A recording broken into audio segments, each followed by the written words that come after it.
ಅಹಮದಾಬಾದ್ ವಿಮಾನ ದುರಂತದಲ್ಲಿ ಒಟ್ಟು 274 ಜನ ಸಾವನ್ನಪ್ಪಿದ್ದಾರೆ. ಮಾಜಿ ಸಿಎಂ ವಿಜಯ್ ರೂಪಾನಿ ಕೂಡ ಹೌದು. ಅವರ ಡಿಎನ್ಎ ಹೊಂದಾಣಿಕೆ ಪ್ರಕ್ರಿಯೆ ನಡೀತಾ ಇದೆ. ಈಗ ಕುಟುಂಬ ಸದಸ್ಯರ ಡಿಎನ್ಎ ಸ್ಯಾಂಪಲ್ ಅನ್ನು ಪಡೆದಿದ್ದಾರೆ, ಪರೀಕ್ಷೆಗೆ ಒಳಪಡಿಸಲಾಗ್ತಾ ಇದೆ.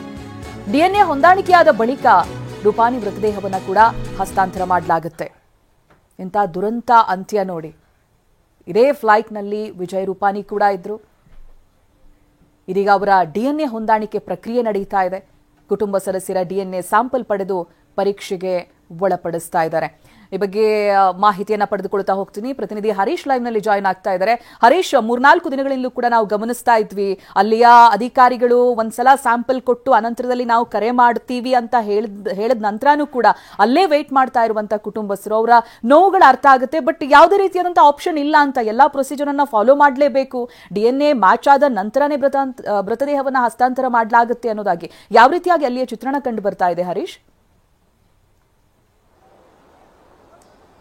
ಹೌದು ಚೈತ್ರ, ಮೃತದೇಹಗಳ ಡಿಎನ್ಎ ಪರೀಕ್ಷೆ ಮಾಡುವಂತಹದ್ದು ಅಷ್ಟು ಈಸಿ ಅಲ್ಲ. ಮೃತದೇಹಗಳ ಡಿಎನ್ಎ ಸ್ಯಾಂಪಲ್ ಅನ್ನ ಕಲೆಕ್ಟ್ ಮಾಡಲಾಗಿದೆ, ಮತ್ತೆ ಅವರ ಸಂಬಂಧಿಕರ ಡಿಎನ್ಎ ಕೂಡ ಸ್ಯಾಂಪಲ್ಸ್ ಗಳನ್ನ ಕಲೆಕ್ಟ್ ಮಾಡಲಾಗಿರುವಂತಹದ್ದು. ಅವಕ್ಕೆ ಮ್ಯಾಚ್ ಮಾಡಬೇಕಾಗುತ್ತೆ. ಡಿಎನ್ಎ ರಿಪೋರ್ಟ್ ಬರುವಂತದ್ದು 60 ರಿಂದ 72 ಗಂಟೆಗಳ ಕಾಲ ಹಿಡಿಯುತ್ತೆ. ಹಾಗಾಗಿ ಈಗ ಡಿಎನ್ಎಯಲ್ಲಿ ಪತ್ತೆ ಆಗಿರ್ತಕ್ಕಂತಹ ಮ್ಯಾಚ್ ಆಗಿರ್ತಕ್ಕಂತಹ ಮೃತದೇಹಗಳನ್ನ ಒಂದೊಂದಾಗಿ ಹಸ್ತಾಂತರಿಸುವಂತಹ ಪ್ರಕ್ರಿಯೆ ನಡೀತಾ ಇದೆ. ಇದುವರೆಗೆ 31 ಮೃತದೇಹಗಳನ್ನ ಡಿಎನ್ಎ ಮ್ಯಾಚ್ ಮಾಡಲಾಗಿದೆ ಅನ್ನುವಂತಹದ್ದನ್ನ ಈಗ ಅಧಿಕೃತವಾಗಿ ವೈದ್ಯಾಧಿಕಾರಿಗಳು ಹೇಳ್ತಾ ಇರುವಂತಹದ್ದು. ಜೊತೆಗೆ 12 ಮೃತದೇಹಗಳನ್ನ ಕುಟುಂಬಸ್ಥರಿಗೆ ಹಸ್ತಾಂತರಿಸಲಾಗಿದೆ. ಡಿಎನ್ಎ ಮ್ಯಾಚ್ ಆಗಿರುವಂತಹ ಮೃತದೇಹಗಳನ್ನ ಕುಟುಂಬಸ್ಥರಿಗೆ ಹಸ್ತಾಂತರಿಸಲಾಗಿದೆ ಅನ್ನುವಂಥದ್ದನ್ನು ಕೂಡ ವೈದ್ಯಾಧಿಕಾರಿ ಹೇಳ್ತಾ ಇದ್ದಾರೆ. ಇವತ್ತು ಕೂಡ ಡಿಎನ್ಎ ಪರೀಕ್ಷೆಯಲ್ಲಿ ಒಂದಷ್ಟು ಮ್ಯಾಚ್ ಆಗುವಂತಹ ಸಾಧ್ಯತೆ ಇದೆ, ಇನ್ನಷ್ಟು ಸಂಖ್ಯೆ ಏರುವಂತಹ ಸಾಧ್ಯತೆ ಇದೆ. ಅವರ ಆ ಮೃತದೇಹಗಳನ್ನು ಕೂಡ ಹಸ್ತಾಂತರ ಮಾಡುವಂತ ಪ್ರಕ್ರಿಯೆ ಇನ್ನೂ ನಡೆಯುತ್ತೆ.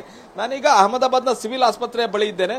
ನೋಡಬಹುದು, ಸಿವಿಲ್ ಆಸ್ಪತ್ರೆಯ ಮಾರ್ಚರಿ ಕಾಂಪ್ಲೆಕ್ಸ್ ಇದು. ಇಲ್ಲಿ ಎಲ್ಲಾ ಮೃತದೇಹಗಳನ್ನು ಕೂಡ ಇಡಲಾಗಿದೆ. ಡಿಎನ್ಎ ವರದಿಯ ಬಂದ ತಕ್ಷಣ ಯಾವ ಮೃತದೇಹ ಕುಟುಂಬಸ್ಥರಿಗೆ ಮ್ಯಾಚ್ ಆಗುತ್ತೆ ಆ ಮೃತದೇಹಗಳನ್ನು ಹಸ್ತಾಂತರಿಸುವಂತಹ ಕೆಲಸ ನಡೆಯುವಂತದ್ದು. ಒಂದ್ ಕಡೆ ಪೊಲೀಸ್ ಭದ್ರತೆಯನ್ನ ಮಾಡ್ಕೊಂಡಿರುವಂತದ್ದು. ಯಾಕಂತಂದ್ರೆ 270ಕ್ಕೂ ಹೆಚ್ಚು ಮಂದಿ ಸಾವಾಗಿದೆ.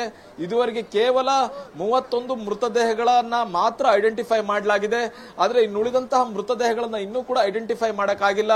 ಅವರ ಕುಟುಂಬಸ್ಥರು ಕೂಡ ಇಲ್ಲಿ ಜಮಾಯಿಸಿರುವಂತಹದ್ದು. ಬಹುಮುಖ್ಯವಾಗಿ 270ಕ್ಕೂ ಹೆಚ್ಚು ಮಂದಿ ಸಾವನ್ನಪ್ಪಿರೋದ್ರಿಂದ ಅವರ ಕುಟುಂಬಸ್ಥರೆಲ್ಲರೂ ಕೂಡ ಇಲ್ಲಿ ಬಂದು ಜಮಾಯಿಸುವಂತಹ ಸಾಧ್ಯತೆ ಇದೆ. ಜೊತೆಗೆ ಈಗಾಗಲೇ ದುರಂತ ಸಂಭವಿಸಿ 3 ದಿನಗಳು ಕಳೆದಿದೆ. 3 ದಿನಗಳಾದ್ರೂ ಕೂಡ ಮೃತದೇಹ ಸಿಕ್ತಿಲ್ವಲ್ಲ ಅನ್ನುವಂತಹ ನೋವು ಇಲ್ಲಿ ಕುಟುಂಬಸ್ಥರಿಗೆ ಇರುವಂತಹದ್ದು. ಒಂದು ಕಡೆ ಸಾಲುಗಟ್ಟಿ ನಿಂತಿರ್ತಕ್ಕಂತಹ ಆಂಬುಲೆನ್ಸ್ಗಳು, ಇನ್ನೊಂದ್ ಕಡೆ ಪೊಲೀಸ್ ಭದ್ರತೆ ನೋಡ್ಕೊಬಹುದು. ಆಂಬುಲೆನ್ಸ್ ಗಳನ್ನ ಕೂಡ ನಿಲ್ಲಿಸಲಾಗಿದೆ. ಅಂದ್ರೆ ಆದಷ್ಟು ಬೇಗ ಮೃತದೇಹಗಳು ಸಿಕ್ಕಿದ ತಕ್ಷಣ ಆ ಕುಟುಂಬಸ್ಥರಿಗೆ ಹಸ್ತಾಂತರಿಸಬೇಕು ಅನ್ನುವಂತ ನಿಟ್ಟಿನಲ್ಲಿ ಆಂಬುಲೆನ್ಸ್ ಗಳನ್ನು ಕೂಡ ಇಲ್ಲಿ ರೆಡಿ ಮಾಡಿ ನಿಲ್ಲಿಸಿರುವಂತಹದ್ದು ಒಂದ್ ಕಡೆ. ಆದ್ರೆ ಇನ್ನೊಂದ್ ಕಡೆ ಇಲ್ಲಿ ಟೆಂಟ್ ವ್ಯವಸ್ಥೆಯನ್ನು ಕೂಡ ಮಾಡಲಾಗಿದೆ. ಆ ಮಾರ್ಚರಿ ಕಾಂಪ್ಲೆಕ್ಸ್ ನ ಎದುರುಗಡೆ ಒಂದು ಟೆಂಟ್ ವ್ಯವಸ್ಥೆಯನ್ನು ಕೂಡ ಮಾಡಲಾಗಿರುವಂತಹದ್ದು ನೋಡಬಹುದು. ಇದು ತಾತ್ಕಾಲಿಕವಾಗಿ ನಿರ್ಮಿಸಿರುವಂತಹ ಒಂದು ಟೆಂಟ್ ವ್ಯವಸ್ಥೆ ಆಸ್ಪತ್ರೆ ಆವರಣದಲ್ಲಿ. ಒಂದ್ ಕಡೆ ಕುಟುಂಬಸ್ಥರುಗಳು ಕೂಡ ಬಂದಿದ್ದಾರೆ, ಸಂಬಂಧಿಕರುಗಳು ಕೂಡ ಬಂದಿದ್ದಾರೆ. ಮೃತದೇಹಗಳನ್ನ ತೆಗೆದುಕೊಂಡು ಹೋಗ್ಲಿಕ್ಕೆ ಮುಖ್ಯವಾಗಿ ವೈದ್ಯಾಧಿಕಾರಿಗಳು ಕರೆ ಮಾಡಿದ್ದಾರೆ. ಒಂದಷ್ಟು ಕುಟುಂಬಸ್ಥರಿಗೆ ಮೃತದೇಹ ಪತ್ತೆ ಆಗಿದೆ, ಬನ್ನಿ ತೆಗೆದುಕೊಂಡು ಹೋಗಿ ಅನ್ನುವಂತ ನಿಟ್ಟಿನಲ್ಲಿ. ಹಾಗಾಗಿ ಸಾಕಷ್ಟು ಮಂದಿ ಇಲ್ಲಿ ಬಂದು ಕಾಯ್ತಾ ಇದ್ದಾರೆ. ಬೆಳಿಗ್ಗೆ ಮಾತಾಡಿದ ಹಾಗೆ ಒಬ್ರು ಜೋಧ್ಪುರದ ಖುಷ್ಬು ರಾಜ್ಪುರೋಹಿತ್ ಅನ್ನುವಂತಹ ಮಹಿಳೆ ಕೂಡ ಪ್ರಯಾಣ ಬೆಳೆಸ್ತಿದ್ರು. ಅವರು ಕೂಡ ಸಾವನ್ನಪ್ಪಿದ್ರು. ಅವರ ಮೃತದೇಹವನ್ನು ಕೂಡ ತೆಗೆದುಕೊಂಡು ಹೋಗ್ಲಿಕ್ಕೆ ಈಗ ಜೋಧ್ಪುರದಿಂದ ಜನ ಬಂದಿದ್ದಾರೆ. ಒಂದು ಸಾಕಷ್ಟು ಜನರು ಕೂಡ ಇಲ್ಲಿ ಸೇರಿದ್ದಾರೆ ಮೃತದೇಹಗಳನ್ನ ತೆಗೆದುಕೊಂಡು ಹೋಗ್ಲಿಕ್ಕೆ. Chaitra, right, thank you Harish ಮಾಹಿತಿಗಾಗಿ.